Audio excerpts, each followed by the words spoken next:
तो अब एग्जाम्पल प्रश्नावली 8.1 जो था त्रिकोणमिति के परिचय नाम का जो चैप्टर है, चैप्टर नंबर 8, उसका हमने त्रिकोणमिति का जो 8.1 वाला है जो हमारा प्रश्नावली, उसको तो हमने सॉल्व कर लिया। एनसीईआरटी के जितने भी प्रश्न थे और 8.1 से संबंधित जितने भी एग्जाम्पल थे और जो प्रश्न थे उनको हमने हल कर लिया। ठीक है, अब जो है आगे हमें पढ़ना है वो किस तरह के एग्जाम्पल या किस तरह के क्वेश्चंस रहेंगे प्रश्नावली में, वो हम समझते हैं एक टाइम के लिए। तो यहाँ पर हम देखेंगे जो एग्जाम्पल होंगे आप कुछ विशेष कोणों पर आधारित होंगे। कुछ विशेष कोण जैसे 0 degree, 30 degree, 45 degree, 60 degree, 90 degree, इन पे जो है हम वैल्यू देखेंगे कि साइन की, कॉस की, टेन की ना, सेक, कॉस, कॉट ना, और जो कॉसेक है जितने भी है, साइन, कॉस, टेन, सेक, कॉसेक, कॉट जो भी है, इनकी वैल्यू हम 0 degree, 30 degree, 45 degree, 60 degree, 90 degree पे हम देखेंगे। अब इन सभी जो विशेष कोण हम जो बोल रहे हैं, विशेष कोण करने का मतलब क्या, हम स्पेशल कोण ले रहे हैं, हम सारे एंगल नहीं ले रहे हैं। जैसे हम 37 डिग्री या हम 33 डिग्री या हम 46 डिग्री की बातें नहीं कर रहे हैं, हम विशेष कोणों की बात कर रहे हैं। 0, 30 ना, 45, 60, 90 इनकी बातें कर रहे हैं। तो ये कुछ स्पेशल हो गए हमारे लिए। ठीक है, अब इन कोणों की जब वैल्यू को हम लिखेंगे तो उससे हमें एक टेबल मिलेगी जिसको हम त्रिकोणमिति सारणी कहते हैं। तो त्रिकोणमिति सारणी जो बनेगी उसके वैल्यू को हमें याद करना पड़ेगा, और उसको कैसे याद करना है और उनकी वैल्यू कैसे आई है। जैसे साइन 30 डिग्री की वैल्यू 1/2 होती है, तो किस तरह से साइन 30 का मान 1/2 होता है, टेन 45 का मान 1 क्यों होता है ना। और इसी तरह से आप निकालेंगे तो सेक 60 का मान 2 आएगा और टेन 90 का मान इनफाइनाइट आएगा, साइन 90 का मान 1 आएगा। तो ऐसा क्यों होता है, इनका मान इतना क्यों आ रहा है। ठीक है, इसको हमने पूरी तरह से सॉल्व करके सारी वैल्यू पूरे ट्रिग्नोमेट्रिक टेबल को बना करके हमने बताई है किस तरह से वैल्यू निकल रही हैं। तो आप चाहो तो उसको देख करके उस पूरी टेबल को समझ सकते हैं आप कि किस तरह से सारी वैल्यू आई हैं। ठीक है, और अगर आप नहीं चाहते हैं कि एनसीईआरटी में बस टेबल बना दिया है और उसको याद करने के लिए दिया है, सॉल्व भी किया, निकाला भी है, लेकिन किसी एग्जाम में हमसे वो वैल्यू कैलकुलेट करने के लिए नहीं कहेगा कि साइन 30 की वैल्यू 1/2 है, सिद्ध करके दिखाइए, या साइन 30 का मान निकाल के दिखाइए, ऐसा नहीं कहेगा। हमें बस टेबल याद करनी है और टेबल पे जो भी क्वेश्चन हमें वैल्यू दी रहेंगी ना, जो समीकरण बनेंगे उनमें हमें बस उनका मान रख के, जैसे साइन 30, कॉस 30 ऐसे ऐसे दिया रहेगा, उनके मान को रख करके बस हमें सॉल्व करना है। फिर भी अगर आप चाहते हैं समझना तो वहाँ पर जाकर आप याद देख सकते हैं उसको। सबसे पहले आपको त्रिकोणमिति सारणी को याद करना पड़ेगा। हमारा इन लेक्चर्स में हमारा काम है कि हम क्वेश्चन और एग्जाम्पल को समझाएं। तो आप पहले टेबल याद करेंगे और उसके बाद हम क्वेश्चन और एग्जाम्पल जो है करा रहे हैं उसको आप देखेंगे। सबसे पहला जो हम देखते हैं हमारा एग्जाम्पल जो है, एग्जाम्पल नंबर 6। 5 एग्जाम्पल प्रश्नावली 1 में थे, 8.1 में। अब 6वां यहाँ से चालू हो रहा है। एग्जाम्पल नंबर 6, त्रिभुज ABC में। ठीक है, अब सबसे पहले हम एग्जाम्पल 6 को समझेंगे, देखेंगे क्या दिया है। कह रहा है कि एक ट्राइंगल ABC है जिसमें कोण B समकोण है। तो सबसे पहले एक त्रिभुज बनाएंगे और उसने कोण B को समकोण कहा है तो B हम यहाँ लिख देंगे। फिर उसने कहा है कि AB भुजा 5 सेंटीमीटर है और एक एंगल जो C है, angle C ACB, angle C जो है वो 30 डिग्री है। तो हम यहाँ पर C बना लेते हैं सुविधा के लिए ना। यहाँ पर हमने इसको C लिख लिया तो बाकी ये बचा हुआ A हो गया।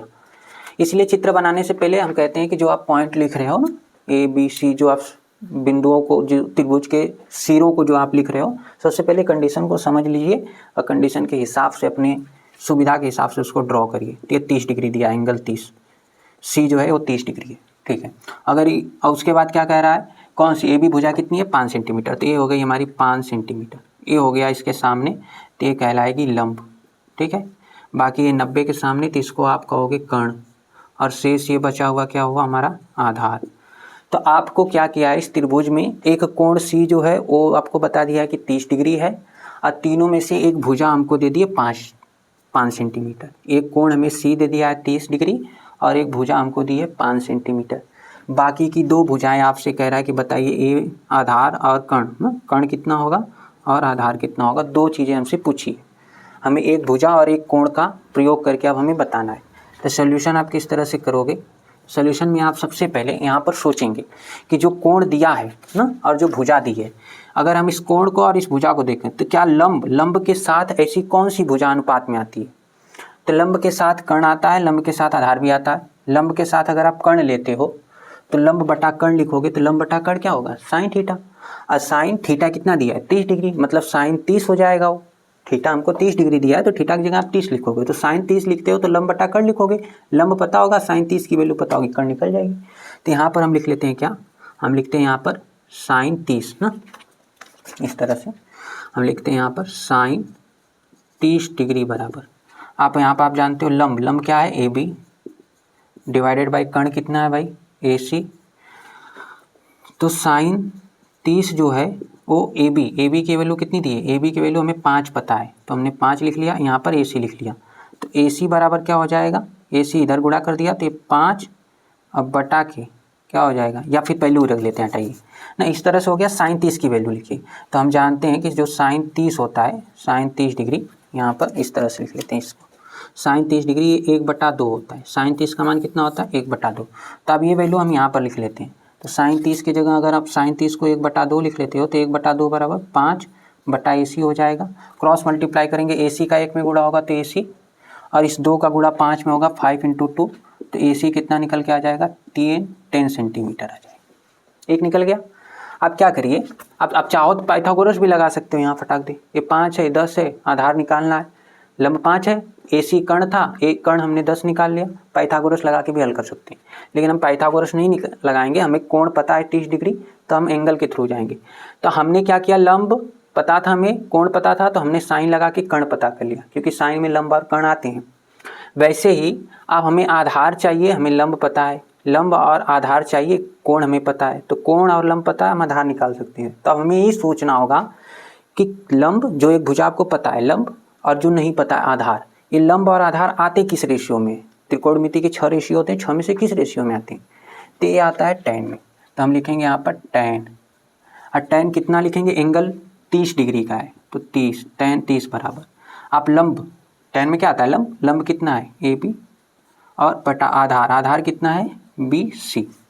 अब 10 30 की वैल्यू आपको पता होनी चाहिए, आप टेबल से याद करोगे। 10 30 कितना होता है, मन में बोलिए, 10 30 कितना होता है, तो 10 30 का मान होता है 1/√3। तो ये वैल्यू हम यहाँ पर रख देंगे। तो जैसे ही 10 30 की जगह 1/3 रखोगे आप, तो इधर ए बी की वैल्यू कितनी है, ए बी 5 है, तो इसको हमने 5 लिखा, बी सी हमें पता नहीं है, बी सी लिख दिया। अब इसको आप सॉल्व करिए, तो सॉल्व करोगे तो बी सी का 1 में मल्टीप्लाई करेंगे बी सी, और √3 का जब 5 में करेंगे तो 5 × √3 होगा, तो बी सी निकल के आ जाएगा 5 कड़ी में 3 सेंटीमीटर, ठीक है, इतना सेंटीमीटर। तो हमें बाकी 2 भुजाएं हमने निकाल ली इस तरह से। तो जब भी आपको ऐसा प्रश्न मिले जिसमें आपको एक त्रिभुज दिया हो, कोई एक साइड दे दी हो ना, एक साइड के साथ एक एंगल दे दिया हो, एक साइड और एक एंगल दे के बाकी 2 साइड आपसे पूछे, और एंगल जो दिया है 30 डिग्री, इसका प्रयोग करके आपको मान निकालना हो, तो आप करेंगे कैसे, इस तरह से कि एक कोण जो दिया है वो लिख लीजिए, जो एक साइड दी है वो लिख लीजिए, फिर जो एक साइड दी है उसका बाकी 2 साइडों के साथ अनुपात बनाइए। जैसे हमें लंब दिया था तो हमने लंब का कर्ण के साथ अनुपात बनाया, तो अब हमें ये सोचना है कि लंब और कर्ण का जो अनुपात है वो किस में आता है, किस रेशियो में, तो साइन में आता है।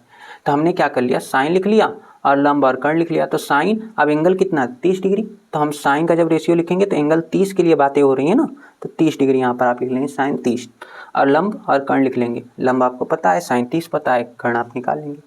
जब एक साइड आप निकल गई, कर्ण निकल गई, अब हमें एक और पता करनी है, आधार।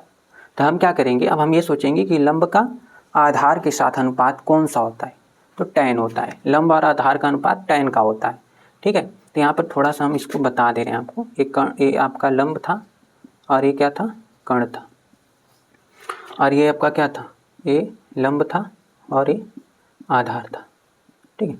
तो हमें ये देखना है कि लंब और आधार का अनुपात किसके अंदर आ रहा है। अब ऐसे लिखोगे, सॉल्व हो जाएगा, ठीक है।